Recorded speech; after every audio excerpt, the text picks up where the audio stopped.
ప్రభుత్వ ఉద్యోగాలను భర్తీ చేయడంలో కాంగ్రెస్ విఫలమైందని బీఆర్ఎస్ నేత రాకేష్ రెడ్డి అన్నారు. ఉద్యోగాలు రాక నిరుద్యోగులు ఆత్మహత్యలు చేసుకునే పరిస్థితి వస్తుందన్నారు.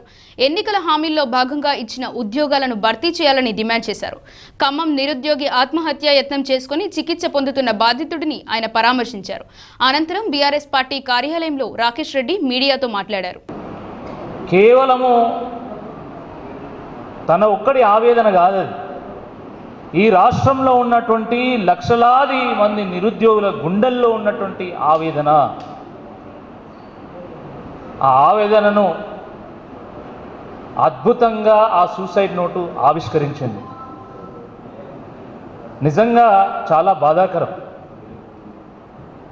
తాను ఎందుకు సూసైడ్ చేసుకోవాలనుకున్నాడో చాలా స్పష్టంగా తాను రాసినటువంటి మాటలు ఏవైతున్నాయో అవి ఈ రాష్ట్రంలో ఉన్నటువంటి ప్రతి నిరుద్యోగి గుండెల్లో ఉన్నటువంటి మాటలు. అవి గత 2.5 ఏళ్ళుగా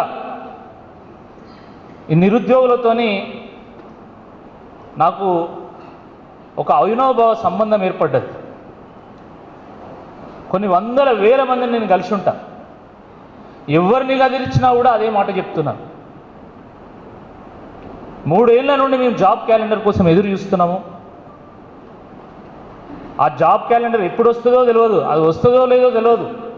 జాబ్ క్యాలెండరే లేనప్పుడు ఏ జాబు ఎప్పుడు ఇస్తారు, ఎన్ని జాబ్స్ వస్తాయి, ఏ కేటగిరీకి ఎన్ని వస్తాయి, ఎప్పుడు పరీక్ష నిర్వహిస్తారు, ఎప్పుడు ఫలితాలు ఇస్తారు, ఇవేవీ క్లారిటీ లేకుండా మేము ప్రభుత్వ పరీక్షలకు, పోటీ పరీక్షలకు ప్రిపేర్ అవ్వాలంటే ఇది ఒక నరక యాతనగా మారింది అని చెప్పేసి చాలామంది చెప్తా ఉన్నారు.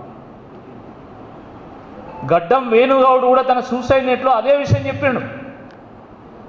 నేను గ్రూప్స్ పరీక్షను ఇంతకుముందు ఒకసారి రాశాను, మళ్ళొకసారి రాయాలనుకొని నేను ప్రిపేర్ అవుతున్నా, కానీ 3 ఏళ్ల నుంచి అసలు జాబ్ క్యాలెండరే లేదు. గ్రూప్ పరీక్ష ఎప్పుడు వస్తుంది, గ్రూప్ 1 ఎప్పుడు, గ్రూప్ 2 ఎప్పుడు, గ్రూప్ 3 ఎప్పుడు, గ్రూప్ 4 ఎప్పుడు, మరి దానికోసం నేను ఎన్నేళ్ళు ప్రిపేర్ కావాలి? అంటే జాబ్ క్యాలెండరే లేనప్పుడు ఎప్పుడు వస్తుంది పరీక్ష అని చెప్పి ఎట్లా తెలుస్తుంది? ఎన్నేళ్ళు ప్రిపేర్ కావాలి, నా యవ్వనం ఏం కావాలి, నా జీవితం ఏం కావాలని చెప్పేసి తను ఆవేదన చెందుతున్నాడు. ఇప్పుడు జాబ్ క్యాలెండర్ ఉందనుకోండి, ప్రతి ఇయరు గ్రూప్ 1 ఉందా, గ్రూప్ 2 ఉందా, గ్రూప్ 3 ఉందా తెలుస్తుంది. యూపీఎస్సీలో అయితే ప్రతి సంవత్సరము సివిల్ సర్వీసెస్ ఎగ్జామినేషన్ ఉంటుంది. కాబట్టి ప్రిపేర్ ఇవ్వాలనుకున్నటువంటి వాళ్ళు ప్రిపేర్ అవుతారు. 1 సారి 2 సార్లు 3 సార్లు అటెంప్ట్ చేస్తారు. సక్సెస్ అయినటువంటి వాళ్ళు ఐఏఎస్లు అవుతారు, ఐపీఎస్లు అవుతారు, ఐఏఎఫ్ఎస్లు అవుతారు. సక్సెస్ కానటువంటి వాళ్ళు ఇతర పరీక్షలు రాసుకుంటారు, లేదా ఇతర వృత్తులలోకి వెళ్ళిపోతారు, ప్రైవేటు ఉద్యోగాలకు వెళ్ళిపోతారు. కానీ దాన్నే పట్టుకొని ఊగులాడరు. మన రాష్ట్రంలో అత్యంత దయనీయమైనటువంటి పరిస్థితి ఏంటంటే జాబ్ క్యాలెండర్ లేకపోవడం వల్ల అసలు ఎన్నేళ్ళు ప్రిపేర్ కావాలనో అర్థం కానటువంటి ఒక పరిస్థితి ఉంది. దాని కారణంగా ఒక్కొక్కరు 5 ఏళ్ళు 10 ఏళ్ళు ప్రిపేర్ అవుతారు. చివరకు ఆ నోటిఫికేషన్ వచ్చేసరికి వీళ్ళు ఏజ్ ఎలిజిబిలిటీని కోల్పోతారు, అర్హతను కోల్పోతారు. దాని తర్వాత వాళ్ళు పరీక్ష రాయడానికి అవకాశం ఉండదు. అటువంటి పరిస్థితుల్లో పేదరికంలో సతమతమవుతూ వేరే మార్గం లేకుండా నేను సూసైడ్ చేసుకుంటున్నా అని ఆయన రాసినటువంటి ఆ సూసైడ్ లెటర్ ఏదైతుందో నిజంగా అది చాలా చాలా బాధాకరం. నిజంగా గుండెల్ని కలిచివేసింది.